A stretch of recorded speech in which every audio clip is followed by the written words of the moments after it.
Obviously, after the other night, you spoke about not letting emotions sort of overtake your thinking in terms of the performance on Tuesday.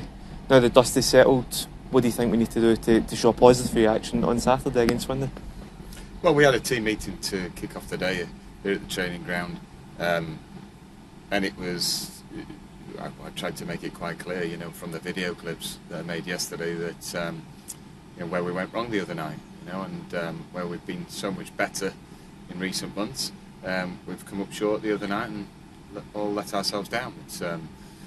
We kick on now, move on. We're having a training session now, and we make it clear what we have to do so much better on Saturday against tough opponents. Yeah, and you speak there about moving on, but how important is your confidence in the group? Because we've been through maybe sticky patches at the start of the season, but we have come through that, and you have confidence now that we can do it again. Yeah, I've got confidence in the ability, and sometimes it's not just about ability; it's about applying that right attitude and how quickly are people recovering when they give possession away. Have we got enough bite in the team? All ingredients are more behavioural than actually applying ability. Yeah, and obviously the training session here today, what are you looking to see from that in terms of the characteristics from the squad, senior players and some of the younger players as well? Well, the majority are training, because some players who only played an hour, well, they do that training anyway on Tuesday, so they're back on it, and it'll be a full throttle game, a small-sided game, and we just want to see that desire forwards to go and have shots, take people on, and excite, and desire to close down, and all the fundamentals of the game. Yeah, and is that desire perhaps going to fuel your team selection, because that does leave the door open for potential changes?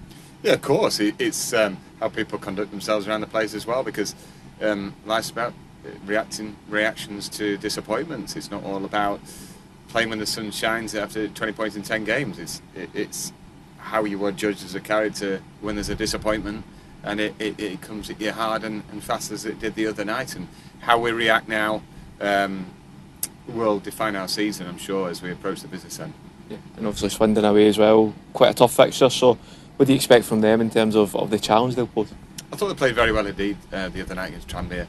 Managed to play through the thirds very well indeed, and and create. They got wide men making good runs in behind between the full-backs and centre halves against Tranmere, and pulled them apart, with their movement and their style of play. So it's going to be difficult. I watched a lot, and hopefully we can relay that to the players, the strengths, and where there might be areas where we can attack too.